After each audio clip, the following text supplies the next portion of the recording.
이렇게 잡음이 계속되니까 민주당에서도 이래서는 안 되지 않습니까? 라는 얘기가 나오는 것 같아요. 그러자 어제 심야회의를 열었대요. 심야회의. 관련 문제를 논의했습니다. 이재명 대표 바뀌었을까요? 이렇게 얘기합니다. 민주당의 공천은 1년 전에 확정한 특별당규회에서 시스템 공천을 하고 있습니다. 각종 위원회에서 합리적인 판단을 하고 있는데 물론 낙천되신 분들이나 경선에 참여하지 못하는 분들은 매우 억울하실 텐데 위로 말씀드립니다. 그러나 불가피한 점들을 이해해 주시기 바랍니다. 자, 사실 당사자들만 반발하는 게 아닙니다. 아까도 잠시 지적했듯이 김부겸 전 총리, 정세균 전 총리는 X라고 했어요. 아예. 그러니까 뭐 아니다, 이건 아니다. 그리고 약간의 기대를 걸고 있는 이해찬 전 대표 역시 세모 정도라고 표현할 수 있어요. 지금 잘하고 있다고 안 합니다. 이해찬 대표 역시도. 그런데도 시스템 공천이다. 어떻게 보십니까? 그 시스템 공천이라는 건 시스템에 따라서 한다. 그런 거기 때문에 룰대로 한다. 다시 말해서 법치를 얘기하는 거예요. 예. 근데 이 제도라는 건요, 잘 아시다시피 어떻게 운용하느냐가 되게 중요합니다. 근데 그 운용을 만약에 굉장히 악의적으로 하게 되면은 가장 무서운 독재가 될 수 있어요. 그러니까 가장 무서운 독재는 법치를 내세운 독재라는 얘기가 있거든요. 그렇기 때문에 지금 이 시스템도 지금 어떻게 만들어졌는지 그리고 어떻게 그 과정이 이루어졌고 결과가 어떤지 공개를 안 하고 있지만 그러면은 그걸 이용해 가지고서 만약에 사람들을 제거하는데 시스템을 내세운다. 그럼 어떻게 되겠습니까? 결과도 안 알려주고 그 뭐 유명한 옛날에 법관이 얘기한 것처럼 가장 무서운 독재로 흐를 가능성이 지금 굉장히 농후하다. 그래서 어허. 지금이라도 이 시스템을 강조하려면 거기에 뒷받침되는 투명성 이거를 보여주는 게 중요하지 않을까 이런 생각이 듭니다. 예. 자, 갈등이요. 그냥 여기서 끝날 것 같지 않다는 얘기가 나오고 있습니다. 왜냐? 이제는요. 이재명 대표 바로 옆에서 최고위 때 얘기하거나 이 최고위 회의에서 늘 얘기하는 이분이 나서는 거예요. 바로 이재명 대표와 투톱이라고 할 수 있는 홍익표 원내대표입니다. 원내대표가 봐도 아닌 건 아니라는 얘기입니다. 갈등설까지 나오고 있습니다. 자, 당 지도부를 향해 홍익표 원내대표 이런 제동을 걸고 나선 겁니다. 그러나 하나가 되어도 모자랄 시점에 도리어 민주당이 국민께 실망을 드리고 있어서 대단히 송구합니다. 저부터 책임을 크게 느끼고 있습니다. 이번 총선은 민주당을 위한 선거가 아닙니다. 민주당부터 단결하고 하나 되어야 합니다. 민주당이 구축해온 공정하고 투명한 시스템 공천을 제대로 실천함으로써 국민으로부터 잃었던 실망을 다시 되찾고 신뢰를 드려야 합니다. 당은 어떻게 하려고 그러는 거예요? 네? 얘기를 해보겠습니다. 자, 홍 원내대표 어떤 부분을 지적하는 걸까요? 그러니까 당에서 자꾸 시스템 공천을 얘기하는데요. 시스템은 누가 만들었느냐도 중요하고 아까 말씀하셨듯이 그걸 어떻게 운용하느냐도 굉장히 중요합니다. 예. 자, 그런데 시스템 공천 이 부분은 뭐 이재명 대표 중심으로 만들었잖아요. 친명 지도부가. 그렇게 만든 걸 지금 이재명 대표가 임명한 사람들이 운용하고 있어요. 그렇게 되니까 저 이재명계가 아닌 사람들은 지금 다 이건 불공정하다 이렇게 얘기를 하고 있고 급기야는 당내 투톱이라는 홍익표 원내대표마저도 그 불공정성을 얘기하고 있는 거고 예를 들어서 기준이 똑같다면 아니 이재명 대표나 노웅래 의원이나 똑같이 지금 여러 가지 비리 혐의로 재판받고 있잖아요. 예. 그렇죠. 그런데 한 사람은 배제되고 한 사람은 지금 공천권을 행사하고 있단 말이죠. 그거를 홍익표 원내대표를 이해시켜야 되는 거잖아요. 예. 근데 홍익표 원내대표가 지금 이해를 못하겠다고 나오고 있는 것이고 이외에 여러 가지의 불공정한 장면들이 지금 수도 없이 매일같이 쏟아지는데 이재명 대표는 그걸 시스템 이렇게 얘기를 하지만 홍익표 원내대표는 나는 시스템으로 보이지 않는다 지금 이런 얘기를 하고 있는 거예요. 그러니까 저런 문제를 저는 총선을 앞두고 국민들한테 정말 민주당이 시스템에 따라서 공천이 이루어지고 있습니다 하는 것을 설득하려면 우선 원내대표부터 설득을 해야 되는 것 아닌가 싶은 생각이 듭니다. 자, 근데 홍익표 원내대표가 나섰습니다만 민주당 내에서는 이재명 대표가 직접 싸움을 하면은 이건 정말 큰 싸움 나겠죠. 주변에서 이런 얘기를 합니다. 아까 그래픽 보시면 홍익표 원내대표의 지적에 민주당 일각에서 뭐라고 얘기를 하냐면 친명계는 홍익표 원내대표 이거 부적절한 것 아니냐, 왜 개입하냐, 월권이다 이렇게 얘기를 하고 있어요. 과연 그럴까? 뭐 이분들 얘기는 이런 겁니다. 자, 홍익표 원내대표가 원래 지역이 성동 이 문제가 지금 되고 있는 임종석 지역구를 이제 물려주고 나온 거예요. 서초로 간다고. 그런데 뭐 대학 출신 대학이 또 그쪽 대학이다. 임종석이랑 같은 대학 나왔다고 좀 도와주는 것 아니냐. 이런저런 얘기들이 나오면서 이제 홍익표 원내대표도 여기서 한두 번 얘기 잘못했다간 민주당 내부에서 물러나라 이런 얘기까지 나올 것 같은 상황이에요. 이제 물러나라 이야기가 나오겠죠. 한두 마디 더 하면은. 그런데 그 순간에 그러면 홍익표 원내대표는 어떤 선택을 할까? 그 부분도 지금 봐야 돼요. 일부 언론에서 선상반란이라는 표현까지 썼거든요. 예. 그 특정 여론조사 업체 제외를 하고 또 친명 내리꽂기 문제 이 부분에 대해서 해명을 하지 않으면은 내일 의원총회를 소집해놨습니다. 홍익표 원내대표 의원총회를 내일 소집을 해놨기 때문에 이번에도 이재명 대표가 참석할지 안 할지 모르겠지만 예. 이 원내대표는 의원총회를 주재를 하죠. 어허. 그럼 그 분위기를 몰고 갈 수가 있어요. 예. 특히 조금 전에 말씀하셨지만 임종석 전 실장하고는 한양대학교 운동권 거의 절친입니다. 절친이고 지역구를 물려받았죠. 그 임종석 전 실장이 지역구를 물려받았어요. 그래서 삼선을 하고 이제 임종석 전 실장이 출마를 한다니까는 서초로 간다는 이야기예요. 예. 그만큼 돈독한 관계인데 임종석 전 실장이 결국 공천에서 배제가 되면은 어떤 행동을 할지 모릅니다. 그 원내대표가. 거기다 또 하나 원래 친명이 아닙니다. 그 대선 때는 본선 때는 그 정책본부장을 했지만은 그 이재명 캠프에서 예. 예선 때는 이낙연 캠프에 있었어요. 아하. 이낙연 캠프에서 정책 총괄을 했고 이낙연 당 대표 시절에 정책 여장을 했습니다. 아하. 그렇기 때문에 지금 홍익표 원내대표는 또 그리고 최근에 여러 가지 뭐 818호 모임이나 이런 데 다 배제가 됐거든요. 아, 그때 이재명 대표실 의원 모을 때 그때 그때 정성 배제가 의원은 됐어요. 갔는데 홍익표 의원은 못 갔어요? 못 갔죠. 그러니까는 지금 패싱을 당하는 상황인데 물론 원내대표가 이 공천 라인에 있는 건 아니죠. 공천 라인에 있는 건 아니지만 본인이 당 지도부의 일원이라서 저번에 의원총회 때 이재명 대표는 불참하고 정청래 선임 최고위원은 중간에 나가버리고 했을 때 끝까지 남았다가 예. 당 지도부로서 죄송하다는 이야기를 했거든요. 그렇게 하고 지금 몇 가지 요구를 해놓은 상태에서 내일 의원총회를 소집을 했기 때문에 요구사항 중에 하나가 특정 여론업체를 배제하는데 하나는 이제 관철이 됐는데 나머지 부분이 관철이 안 되면은 내일 의원총회를 통해서 어떤 그 아주 강하게 발언을 할 수도 있다고 봅니다. 아, 그렇군요. 자, 그 얘기 계속 나눠보죠. 그러면 일단 홍익표 원내대표는 논란이 계속되고 막 언론에서 뭐 둘이 뭐 지금 싸우는 거 아니야 이러니까 아이 갈등 아니에요라고 표면적으로는 얘기하면서 진화에 나섭니다. 하지만 과연 다 진화가 됐느냐?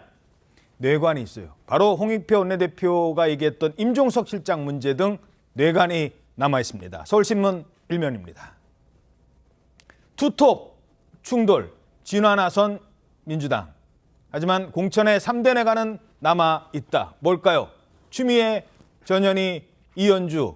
과연 이 3인방, 여전사 3인방 특히 이현주 공천 줄 것인지, 두 번째 임종석 공천 배제시키고 결국 못 나오게 할 건지, 그리고 뭐 올드고이 공천까지. 야, 이 3대 내관 구체적으로 어떤 얘기입니까? 예, 일단 여전사 3인방 문제는요.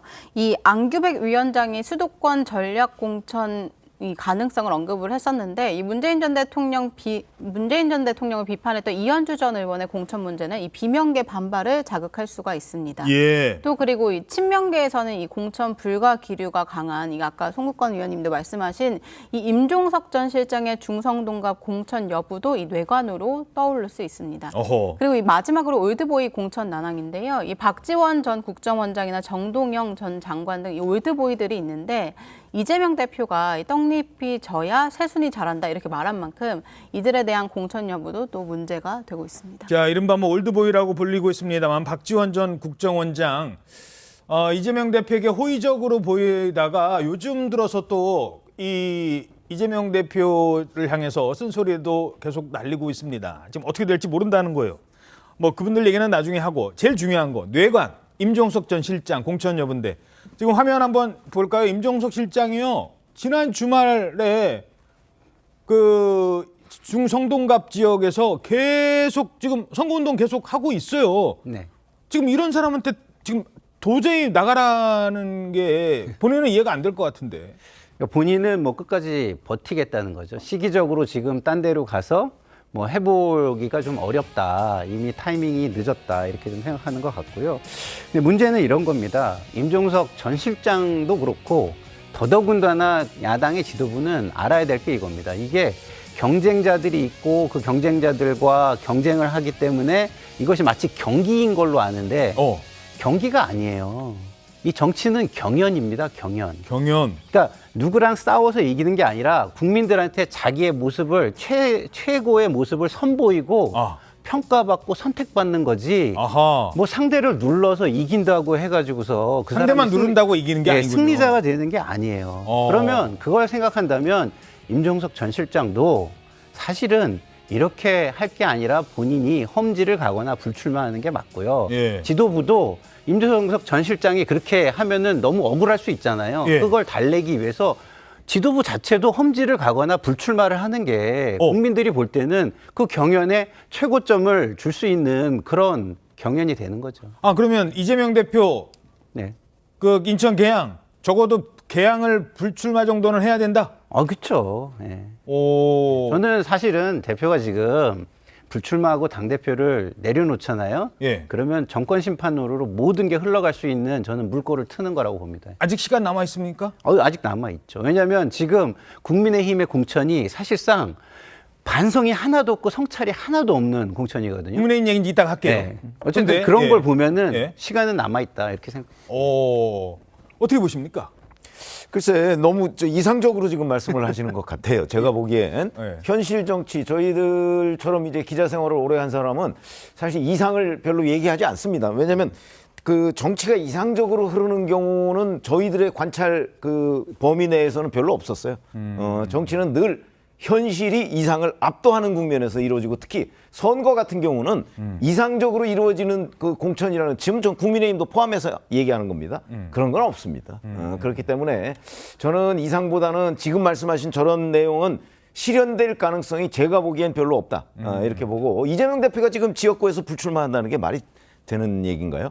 저는 가능성 없다고 보고요. 그러니까 가능성의 문제죠. 말이 그 자체가 말이 안 되는 소리라. 아니 그러니까 그건 이제 본인의 그 판단이시니까 뭐 제가 그건 존중하지만 저는 제가 보기엔 가능성이 없다고 지금 보여지고 그다음에 임종석 전 실장의 문제도 마찬가지죠. 사실은 그냥 정상적으로 경쟁해서 뭐 이기는 사람 공천하면 되는 거예요.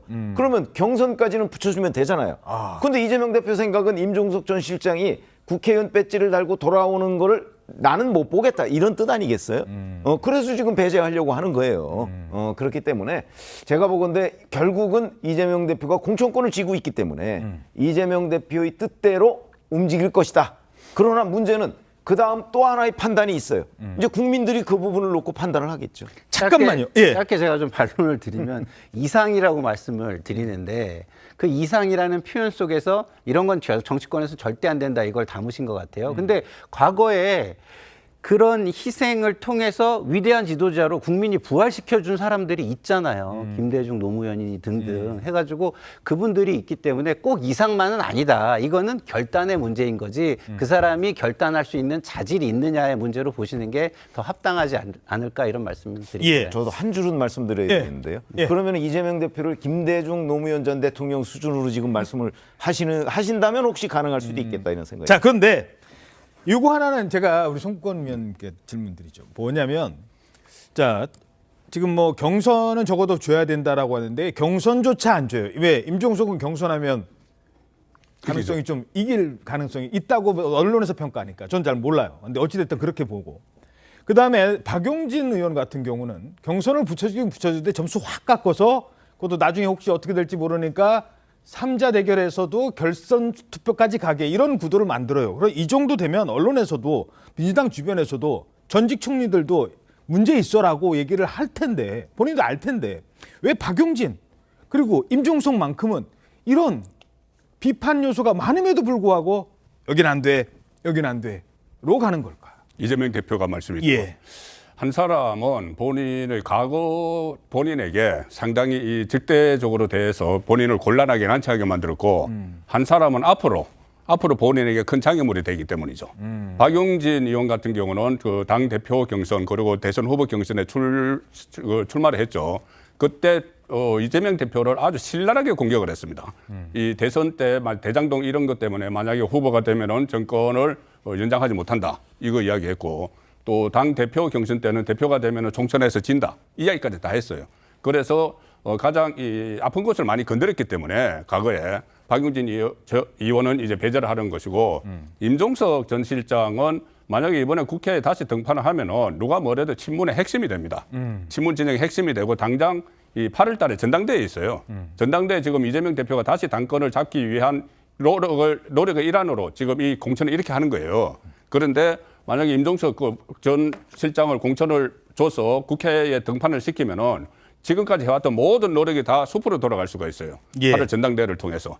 그렇기 때문에 두 사람은 절대 안 된다는 것이고 조금 전에 두 분이 말씀하셨는데 제가 한마디만 더 붙이면은 예. 이재명 대표가 불출마하고 하기에는 너무 많이 나가버렸어요. 지금 많이 나갔기 때문에 돌이킬 수 없다. 돌이킬 수가 없습니다. 지금 불출마를 하면은 그동안 해놓은 건 뭐가 되고 그래서 저는 지금 상황에서는 불출마 가능성은 거의 제로라고 봅니다. 예, 알겠습니다.